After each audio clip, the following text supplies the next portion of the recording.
Oof, already slowing down. Ooh, this is tough. Oh, I'm hearing all kinds of noises from this bike.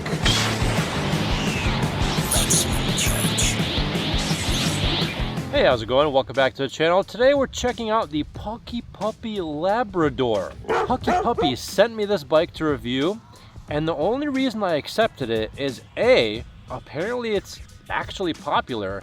I actually saw this exact bike on a local bike trail near my house, and I could not believe my eyes because I didn't think anyone would be buying a bike named Puckipuppy, but here we are. And number two, I actually think it's a pretty sharp looking bike, and you can actually get this bike in a bunch of other different colors as well. What we're gonna first do is quickly take a look at the specs and components, and then we're gonna take it out for a test ride. Prices of these bikes are always fluctuating based on whatever sale could be going on.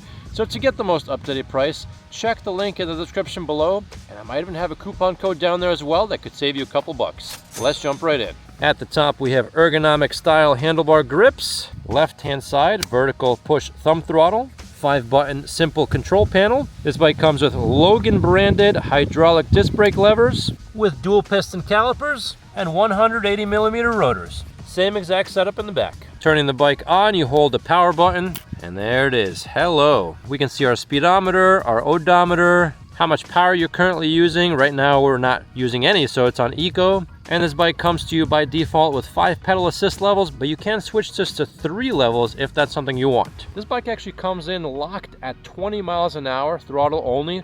Let me show you guys how to unlock it. Now to turn this bike on, you obviously just hold the power button. Now to get to the regular settings of this bike, you just hold the 2 turn signal buttons,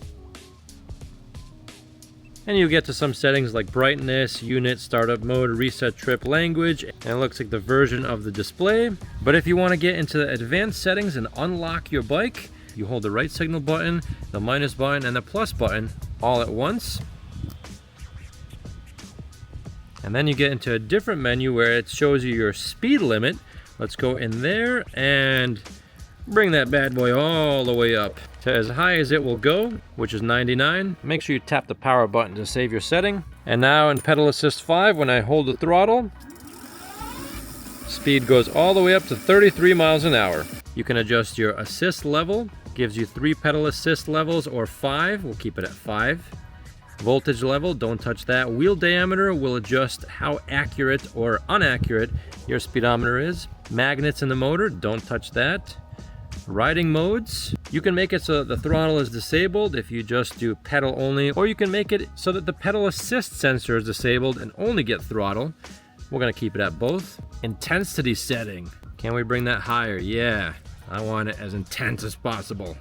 I don't know what that is, maybe pedal assist intensity. And factory reset, and let's go ahead and go back. On the right hand side you get an 8-speed trigger shifter, which is gonna use your Shimano Altus label derailleur to cycle through this 8-speed cassette. This is actually a great cassette. It's got a pretty good gearing range on it, and it's hooked up to a moderate-sized chainring with 1 metal chainring guard. And this bike does have a torque sensor, which says it could also be a cadence sensor. You also get this bell. It's actually a pretty nice looking bell, very minimalist, seamlessly integrated into the handlebar setup, so nothing is sticking out. The handlebars on this bike are a little bit on the wider side. That's going to give you more control for off-roading versus if you have narrower handlebars. And if you notice, they are also on the lower side. That'll give you more of an aggressive seating position on this bike. Cable management looks fantastic. It is routed directly into the frame. The fork has a lockout adjustment and a preload adjustment. And this is a very, very budget basic fork. Here's what the light looks like. Get a bonus reflector underneath. Looks like 2 bright LEDs. Here's what the rear looks like. And when you hit the brakes, it does light up. Now this bike does come with turn signals. Let's take a look at those. Left signal. Here's what the back looks like. Nothing up front. I do like that you get an indicator on the display if the turn signal is on or off. With this bike, you get pretty basic, budget-oriented, knobby tires, wrapping the full-size 26x4-inch size wheel.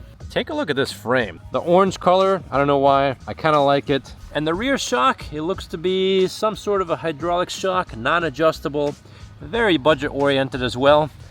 Although it does look like it's fairly well constructed. While riding this bike around, I did feel this shock kind of snapping back in place. So It does have a budget feeling. We get plastic fenders. There is a little bit of movement to them. If I were to get this bike, I'd probably drill 2 holes in the fender and zip tie it right over here so it wouldn't go anywhere. A little bit of movement back here. Same thing up front. Kickstand in the back of the bike. This bike comes with a nice wide squishy seat, a rear rack for storage, and we get some basic metal pedals. And the motor is advertised to peak at 1350 watts. This bike is advertised to have a 48 volt, 20 amp hour battery. And based on my capacity testing, this battery scored in the green, which means you will likely be getting the advertised battery capacity of this bike. And it is integrated into the frame. And this bike comes with an actively cooled 2 amp charger. Here's what it'll look like on this bike. At 5'10" with a 29-inch inseam, I can get my toes in the ground, but not my heels. The riding position is more of an aggressive style. It's not upright. That'll give you some more control. Here's what the front suspension looks like. Lots of travel, very soft, almost too soft. And I did adjust the preload. And here's what the rear suspension looks like. Hear how it snaps in place. And this bike isn't too heavy for its size. It's actually on the lighter side. Nice. I think the advertised weight is somewhere around 84 pounds. Take me. This bike comes with this huge accessory box. Let's see what's inside. All right, got a nice phone holder. Like some kind of water bottle holder with some mounting tools in there. Manual. Bunch of extra parts. Nice. Look at this. Extra cable management. Wrap, some tools down here, zip ties, and then in this box, actually there's 2 boxes, we get a bike lock, nice, and in here, look at that, get some bonus mirrors, very nice. And you get this Puckipuppy labeled bag, so everyone knows you're on a Puckipuppy. Alright guys, we are out on the Puckipuppy Labrador, and I'm pretty excited to test this bike because I hear rumors that Puckipuppy actually rates the power level of this bike as lower than what a lot of people experience. So hopefully we get a good performance from the acceleration tests, the hill climb tests, and the top speed tests. Let's see how it goes. I'm very curious. We'll get our draggy connected. By the way, I did unlock this bike in the settings. To get into the regular advanced settings, you just hold the right and left buttons right here. But to get into the power level settings, you have to hold the right and the left buttons and the minus button. And that will get you into some other settings where you can adjust the top speed and the power levels of this bike. Okay, here we go. Throttle only 0 to 20 test. 3, 2, 1, go. Pretty soft start.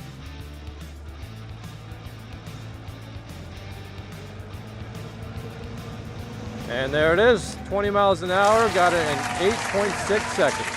Pretty average for a 48 volt e-bike. Speedometer accuracy test. Looks like we are pretty much right on the money. Just about 1 mile an hour off. That's not too bad, at least at lower speeds. All right, throttle only. Long hill climb test. Here we go, 3, 2, 1, go. Very, very slow starts. Let's see how we do. And if you guys like content like this, please feel free to subscribe to the channel if I have earned your subscription. Like the video if you like it, smash the notification bell so you don't miss any future content, and smash the hype button as well to boost this video in the algorithm. And you guys can follow me on social media. I am on Instagram, TikTok, Facebook. I have 2 Facebook groups, High Speed E-Bikes, 40 miles an hour and up, and E-Bike Addict. And I have a Twitter account that I never use. And that is time, right around 20 miles an hour. All right, that's not pretty average to me for a 48 volt e-bike. Free spinning wheel speed test. Unlocked, we're getting 33.3 miles an hour from the motor. Before, in its locked form, gives you only 20. So more than likely the top speed of this bike is going to be just about 28 miles an hour, throttle only. Right in what I would call the normie range of performance for normie e-bikes and normie e-bike activities. Downhill speed test. Let's see how quickly we can get to that 33 mile an hour free spinning wheel speed, if we can get there at all. Speedometer is showing us 30, 32, there it is, we're almost there. 32 miles an hour. Some people might call downhill speed test useless, but we're gonna do it anyways because it is on the way to our steep hill climb test. And remember, in theory, you can get any bike to 120 miles an hour if you find a steep enough hill. Would not recommend. Now, riding on the sidewalk for a brief moment, I do feel the suspension working. It is, unfortunately, on the clunkier, more budget side of things. Ooh, that front fork. So the preload, I think I'm gonna have to increase this preload. It's really hard to turn that. Yeah, there's a lot of travel, but it is too soft. And the back kind of snaps into place when it gets into full extension. You know how it snaps in place? Budget suspension for sure. It's there. I guess it's better than a hardtail. Yeah, dropping off this curb. It's soft, but the suspension is definitely budget oriented. Handlebar width tests. A little bit on the wider side, and this is a more aggressive of a riding position. These handlebars are wider, almost like it's made for mountain biking. So you have more control over the front wheel. Turning angle tests, actually really good. We can turn the wheel just about 90 degrees in this bike. That's gonna make it very easy to maneuver around tight spaces, maybe in your house or in your garage. Yeah, that rear suspension is so bouncy, wow. If I really wanted this bike, for whatever reason, I'd probably switch out that rear shock for something better. Rolling up to our steep hill climb test. Let's see how this 48 volt system does. For these 48 volt e-bikes, I'm just happy if it's able to do this test. Here we go, 3, 2, 1, go. Very, very soft start. And we're off. I don't know, guys. Oof, we're already slowing down. Ooh, this is tough. 6 miles an hour, 5 miles an hour. We're gonna keep pushing it. Ooh, just barely able to make it.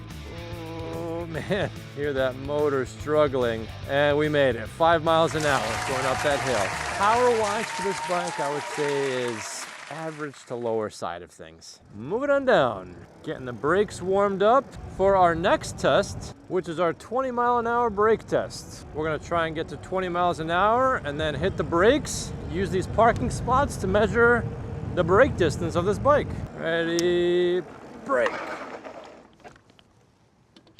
All right. That felt pretty good. Just gotta make sure you really lean back because of the more forward, more aggressive riding position of this bike. We stopped in the second spot, which is an acceptable score. Brakes are okay. Dual piston Logan branded hydraulic disc brake calipers with 180 millimeter rotors in the rear. Same thing in the front. I'd say the braking performance is pretty average for this bike. Ghost pedaling test. Yeah, you're not gonna ghost pedal this thing at all.